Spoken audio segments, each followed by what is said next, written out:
Dobar dan svom narodu Srbije i narodima bivših Republike Jugoslavije. Ja sam zamjenik predsjednika Sindikata zaposlenih policije nekada, a sada zamjenik predsjednika Udruženja policije i građana Republike Srbije Vladimir Miković. Rukovodstvo Udruženja policije i građana zajedno sa delom bezbednosnih službi koji ga čine donelo je odluku da vam se obratim sa saopštenjem u vezi, a zbog ugrožavanja sigurnosti Republike Srbije od strane nelegitimnog ministra kulture Nikole Selakovića, kome je Udruženje policije i građana podnelo krivičnu prijavu 20.11.2025. godine Prvom osnovnom javnom tužilaštvu Beograd. Krivičnu prijavu vam prenosimo u celosti. Podnosim krivičnu prijavu protiv Nikole Selakovića u vršenju funkcije ministra kulture Republike Srbije zbog krivičnog dela 34, 227, 359, 361, 366, 419 Krivičnog zakonika Republike Srbije kao i člana 89 Ustava Republike Srbije, a na osnovu člana 3 Krivičnog zakona, osnovi granice krivično-pravne prinude, kao i člana 108 Krivičnog zakona, nezastarelost krivičnog gonjenja, krivično delo koje po ratifikovanim međunarodnim ugovorima zastarelost ne može da nastupi, a po članu 194 Ustava Republike Srbije nema pravo na imunitet i nije izuzet od krivičnog gonjenja. Obrazloženje. Napred prijavljeni Nikola Selaković kao građanin Republike Srbije sa funkcijom obavljanja javne ličnosti ministra vlade Republike Srbije, kao lice koje obavlja poslove delatnosti ministra kulture, lice koje je državni organ, koji je dao zakletvu da će štititi Ustav i zakon Republike Srbije i koji je decidno prilikom stupanja na dužnost ministra kulture Republike Srbije dao zakletvu da će štititi Ustav i zakon Republike Srbije. A sa time je trebao i morao znati da je Ustav Republike Srbije najviši pravni akt i da Krivični zakon Republike Srbije ne propisuje da napred prijavljeni putem vršenja funkcije ministra kulture sa umišljajem narušava suverenitet, ugled i dostojanstvo Republike Srbije i dovodi Republiku Srbiju i njene građane u potčinjen položaj drugoj državi, da je time prijavljeni Nikola Selaković zloupotrebom službenog položaja ministra kulture lično pritiskao direktora Zavoda za zaštitu spomenika kulture grada Beograda i više puta od njega zahtevao da dostavi pod znacima navoda predlog za ukidanje zaštite sa Generalštaba, iako za takav dokument nije imao ovlašćenja.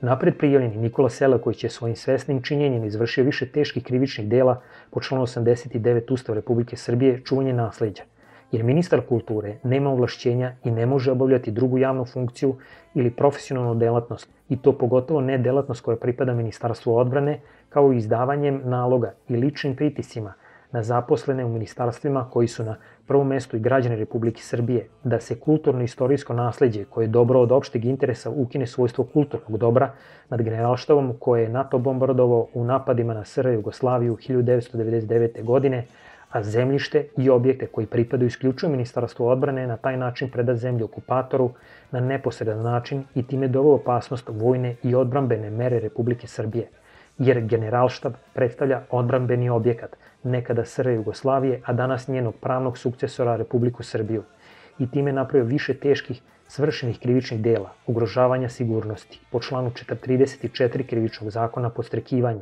po članu 227 Krivičnog zakona zloupotreba položaja odgovornog lica, po članu 359 Krivičnog zakona zloupotreba službenog položaja, po članu 361 Krivičnog zakona nesvestan rad u službi, po članu 366 Krivičnog zakona trgovina uticaja i po članu 419 Krivičnog zakona podrivanje vojne i odbrambene moći. Te shodno napred navedenom predlažem nadležnom javnom tužiocu da postupi u podnetoj krivičnoj prijavi i preduzme krivično gonjenje na osnovu člana 3 Krivičnog zakona, osnovi granice krivično-pravne prinude, kao i člana 108 Krivičnog zakona, nezastarelost krivičnog gonjenja, krivično delo koje po ratifikovanim međunarodnim ugovorima zastarelost ne može da nastupi, a po članu 194 Ustava Republike Srbije ni bilo koji ministar Republike Srbije nema pravo na imunitet i nije izuzet od krivičnog gonjenja. Nadamo se da će se shodno Ustavu Republike Srbije i zakonima postupiti po našoj krivičnoj prijavi. Dokazi od 29. septembra 2025. godine sa saslušanja Aleksandra Ivanovića u tužilaštvu za organizovani kriminal. S poštovanjem, Udruženje policije i građana, zamjenik predsjednika Vladimir Miković. Na kraju ovog obraćanja ponovit ću vam opet. Ljudi su stigli do prekretnice, događaji su i dotle doveli i znamo da se osjećaju usamljenije nego jedna generacija pre njih. Svoje samoće se sigurno neće osloboditi postojeći članovi političkih sekti, verskih grupa, kroz delovanje, politike, policije, vojske, intelektualne elite, već kao deo naroda. Sindikat zaposlenih policije, sada ogledan kroz Udruženje policije i građana, je deo naroda i samo malo iskusniji u davanju saveta. Nikako nikada ne nastupa kao veliki učitelj. Šta pod ovim mislim? Narod se buni i shvata malo pomalo istine o kojima vam govorimo, ali narod mora da nauči da odgovore traži u sebi. Ne treba da čeka pomoć s polja jer će inače biti razočaran. Zato Udruženje policije građana i postoji i nije namenjeno tome samo da informiše narod, već i da im otvori oči i da ih osvesti u odnosu na ono što se kod njih dešava.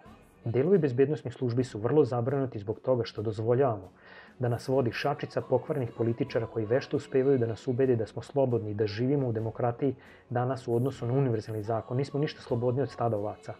Možda tu i tamo iskrenemo sa tog puta i pomislimo kako smo slobodni, ali sve to je jedan veliki privid, jer na kraju svi se nađemo u fabrici mesnih prerađevina, a da toga nismo ni svesni. I da završim, političarima, novim verskim vođama, sportistima, glumcima, sudijama, tužiocima, doktorima, vrhu sveštenstva, sama reč demokratija služi kao dimna zavesa. Najveći broj političara, verskih vođa, sportista, glumaca ima 3 boga: moć, slavu i novac.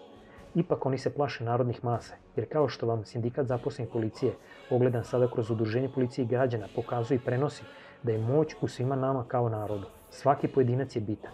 Grupe složnih ljudi kao narod mogu da postignu upravo ono što hoće, a to je sloboda pojedinca, svoje porodice i dece, a kroz primjenu prirodnog i univerzalnog zakona.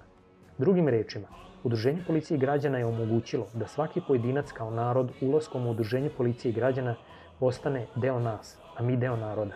Bezbednosne službe vam poručuju: molim vas narode, borbom za vašu i našu slobodu učite se boriti i biti slobodni i time će vam se bezbednosne službe pridružiti kada se omasovite.